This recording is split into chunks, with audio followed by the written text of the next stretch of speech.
Salut à tous nos abonnés ou pas d'ailleurs, c'est Plus Marketing, la seule entreprise qui vous donne des formations, des astuces gratuites sur le marketing digital, sur l'informatique, sur la gestion et le développement d'entreprise et bien plus encore. Aujourd'hui, nous allons voir un petit thème très intéressant sur les formules Excel. Les formules Excel sont des outils intégrés à la suite Excel qui nous permet de pouvoir effectuer des calculs, avoir des statistiques, etc. Donc aujourd'hui, nous allons utiliser un cas pratique et voir dans quel cas et quelques formules qu'on peut utiliser. Donc ici, nous avons un cas très pratique. Voici ici des personnes qui ont acheté des produits. Donc pour une entreprise spécifique, on va dire ici une entreprise de vente de vêtements en gros. Voilà, donc ici, il y a l'avance que les personnes ont payé. Ici, il y a le montant total que les personnes doivent payer. Donc, sur 175 000, on voit que ce monsieur a avancé 75 000 francs. Et nous devons ici donner des informations en tant que manager d'entreprise, en tant que comptable, en tant que même directeur d'entreprise. Nous devons être en même de pouvoir utiliser les formules Excel pour trouver des résultats. Elles sont rapides, elles sont faciles d'utilisation et elles nous permettent de gagner énormément de temps. Donc ici, première question, on veut savoir quoi? Quel est le max du montant total?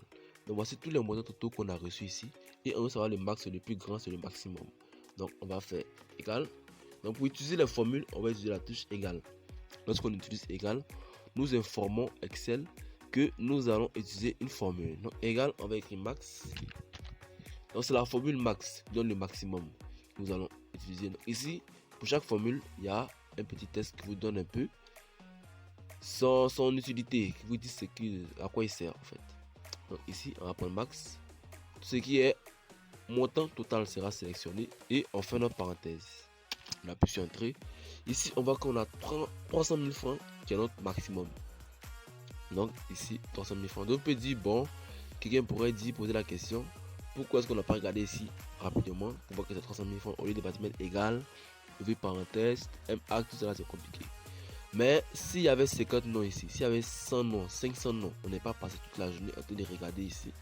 On n'allait pas quitter ici, comme on le dit. Donc, on voit ici que ça nous permet en moins de 2 secondes de trouver le résultat.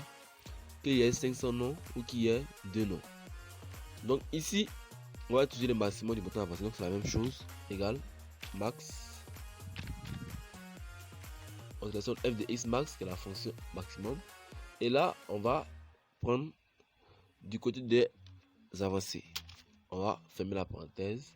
Donc ici, on voit que le maximum du montant avancé est de 260 000 francs. Le minimum du montant total. Donc on va utiliser ici, on va utiliser le minimum. Le minimum c'est quoi? C'est le plus petit. Donc ici, c'est la formule min qu'on va utiliser qui donne le minimum. Donc min, on sélectionne tout ça, on fait une parenthèse et entrée, on a 20 000 francs et le minimum de montant total. Même chose ici, égal, min, on prend ce qui a avancé et là on a le maximum, le minimum des avances. Maintenant, qu'est-ce qu'on veut trouver? On nous demande de trouver la moyenne du montant total et des montants avancés. Donc tout ce qui est là, en moyenne, ça fait combien? On a besoin en tant que manager des indicateurs de moyenne pour savoir en moyenne combien est-ce qu'on a dehors. Et ça va nous permettre de pouvoir prendre des décisions pour le futur, de pouvoir prévoir les charges, etc. Donc ici, on va choisir, on va mettre égal et là, on va utiliser la formule moyenne qui va nous permettre de trouver la moyenne. Donc moyenne, on va prendre ici tout ça, on va fermer. Automatiquement, ça nous calcule la moyenne. Donc si on n'avait pas Excel, qu'est-ce qu'on allait faire? On allait prendre une calculatrice, on allait écrire les valeurs, on allait se tromper, on allait supprimer et on n'allait pas quitter ici. Ça allait être vraiment long et ça allait être difficile. Mais grâce aux formules Excel, en moins de 2 secondes, nous avons la moyenne de tout ce qui est total ici. Même chose pour avance. On va prendre de ce côté là et on va fermer notre parenthèse. Entrée, on a notre résultat. Maintenant, on veut trouver la somme des totaux, la somme des avances. Donc ici, on va utiliser la formule somme. Donc somme, c'est pourquoi? C'est pour additionner tout ça pour savoir en somme, on a combien. Vous l'avez déjà compris. Donc on va faire la formule somme. On va sélectionner ça. On va fermer notre parenthèse et entrer. Même chose ici. Somme. Sans tout ça, on ferme. Entrer. Donc ici, on a 2 millions. On voit que c'est beaucoup d'argent qui est dehors. Et sur les 2 millions, on a reçu que 1 400 000 comme avance. Maintenant, on veut savoir quel est le reste à payer. Le reste à payer, c'est la différence entre ce que monsieur Kwaku, par exemple, doit payer et ce qu'il a avancé. Donc pour trouver ça, qu'est-ce qu'on va faire? On va faire ça moins ça. Donc comme ici, on a déjà la somme de tout ce qui est avance, la somme de ce qui est total, ça sera plus simple pour nous. On a jusqu'à faire ça moins ça pour trouver notre avance, notre reste à payer. Excusez-moi, on valide. Ça nous fait 650 000 qui reste à payer. Maintenant, on veut trouver la moyenne du reste à payer. Donc combien reste à payer en moyenne? Ici, on va pas se fatiguer.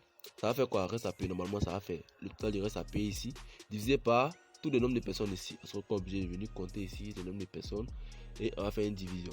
Mais heureusement, nous, on a déjà fait ce calcul là. On a déjà fait la moyenne totale et la moyenne de l'avance. Donc, on va juste faire moyenne totale moins moyenne de l'avance. Et ça va nous donner le résultat qui est la moyenne du reste à payer. Donc, voilà comment utiliser la formule et dans quel cas est-ce qu'on peut utiliser la formule pour trouver des résultats. Il existe un grand nombre de formules. Voilà, nous avons vu quelques-unes. Il existe plus de 1000 à 2000 formules sur Excel. Donc, je vous conseille d'essayer de trouver, d'essayer de maîtriser. Voilà, sinon, vous pouvez nous contacter pour en savoir plus sur Excel et pour des formations vraiment poussées sur ce domaine-là. Merci et bonne journée à tous.